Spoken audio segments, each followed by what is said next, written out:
G20 का अधिवेशन चल रहा है इंडिया में और बहुत कुछ हो रहा है। लेकिन जो असल चीज आजकल इंडिया में हो रही है कि इस वक्त सारी दुनिया की जो लीडरशिप है वो इंडिया में बैठी हुई है। तो इससे तो दुनिया भर में हड़कंप मच गई ना। अब इटालियन की प्राइम मिनिस्टर की आज बात है कि वो कह रही India is the de facto leader of global south. अब देखिए जर्मन यहाँ आ गए, ऑस्ट्रेलिया यहाँ आ रहे, आपके मैक्रोन साहब यहाँ आ रहे, इंडिया में डेनमार्क के प्रिंस वगैरह यहाँ आए हुए, आज रायसेना चल रहा है।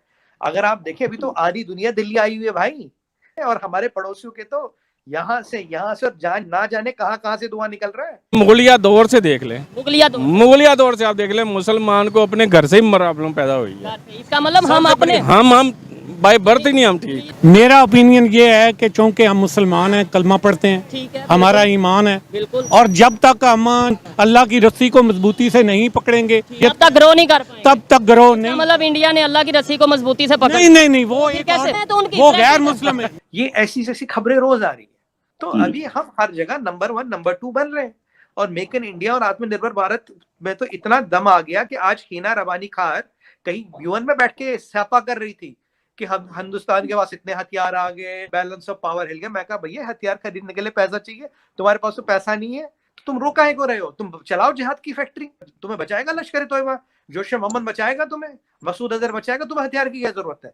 हेलो दोस्तों, आइए देखते हैं पाकिस्तानी मीडिया की लेटेस्ट वीडियो। आजकल पाकिस्तान और पाकिस्तानी मीडिया के कान से धुआं निकल रहा है, जिसका मतलब है कि पाकिस्तान की खूब जल रही है। आखिर पाकिस्तान की जले भी क्यों नहीं? क्योंकि आपको पता है कि पाकिस्तान अपने आप को भारत का दुश्मन मानता है। हालांकि भारत की फिलॉसफी या कल्चर में ऐसा नहीं है कि भारत किसी देश को अपना दुश्मन माने, लेकिन कहते हैं ना कि पाकिस्तान एक अलग ही नमूना है। और गौरव आर्य सर के शब्दों में पाकिस्तान के जो सॉफ्टवेयर हार्डवेयर है वो सब बिगड़ा हुआ है। तो ऐसे में अब जबकि भारत के अंदर G20 का सम्मेलन हो रहा है और इसी के साथ साथ रायसीना की मीटिंग्स हो रही है, जिसमें दुनिया के लगभग 100 देशों से ऊपर के डिग्निटरीज और लीडर्स इंडिया में आए हुए मीटिंग कर रहे हैं, जबकि पाकिस्तान अभी भी इस समय IMF के आगे गिड़गड़ा रहा है। IMF के सारी शर्तों के मानने के बावजूद IMF ने पाकिस्तान को पैसा नहीं दिया और उल्टा पाकिस्तान पे कुछ और शर्तें लाद दी है, और पाकिस्तान को कोई भी देश हेल्प करने को राजी नहीं है। और यहाँ तक कि उसका फ्रेंड भी यानी चाइना और सऊदी जैसे देश इंडिया में बैठे हुए हैं। तो दोस्तों आइए इस वीडियो को देखते हैं।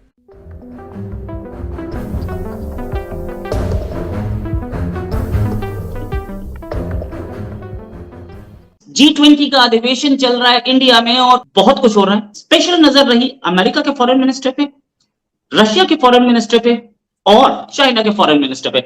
लेकिन एक चीज जरूर, रशिया का चाइना को सपोर्ट और इंडिया का अनलिमिटेड सपोर्ट रशिया को यह बात क्लियर करता है कि इंडिया, रशिया, चाइना तीनों एक पेज पे आते दिख रहे हैं।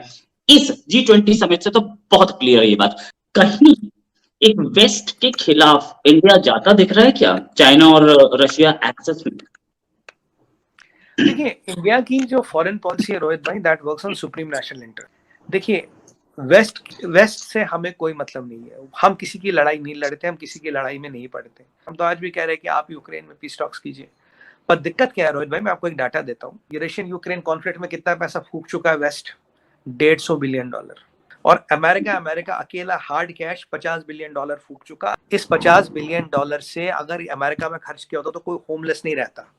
तो प्रायोरिटी क्या है, अमेरिका में होमलेस खत्म करना है या पुतिन के साथ जो तुम्हारा कोल्ड वॉर का ऑब्सेशन है उसको सेटल करना है? इसलिए हम ना एंटी वेस्ट है ना प्रो वेस्ट है, हम we are for our interest, we are for humanity, we are for वासुदेवम कुटुंबकम, और हम अपना इंटरेस्ट देख रहे हैं।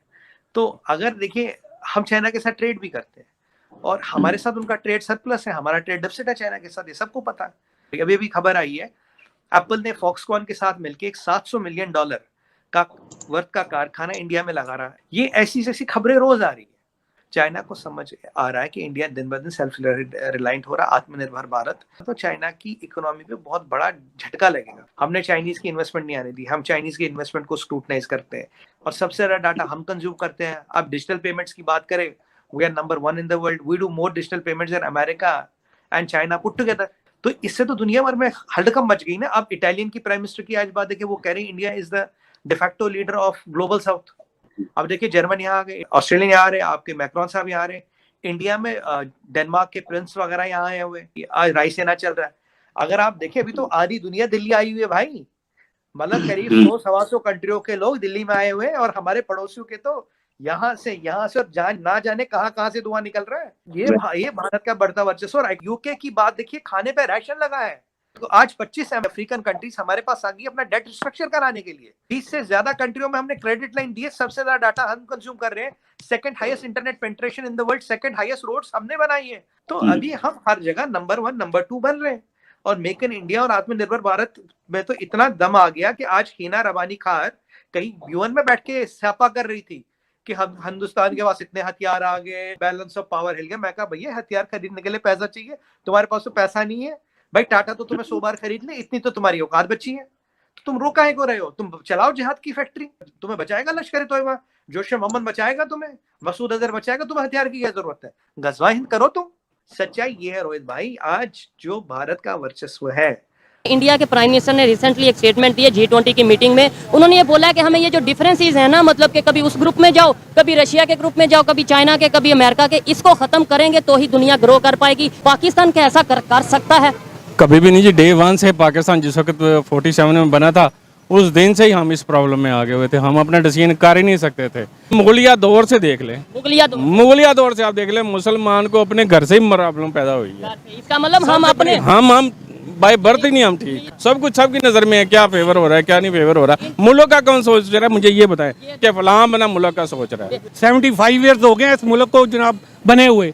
तो किसने मुल्क के ये जो जमहूरियत है ना, बिल्कुल नहीं होनी चाहिए। क्या होना चाहिए? अगर डेमोक्रेसी नहीं तो फिर क्या होना? डेमोक्रेसी फेयर होने ना, मेरा कहने का मकसद है अगर डेमोक्रेसी हो तो फेयर हो।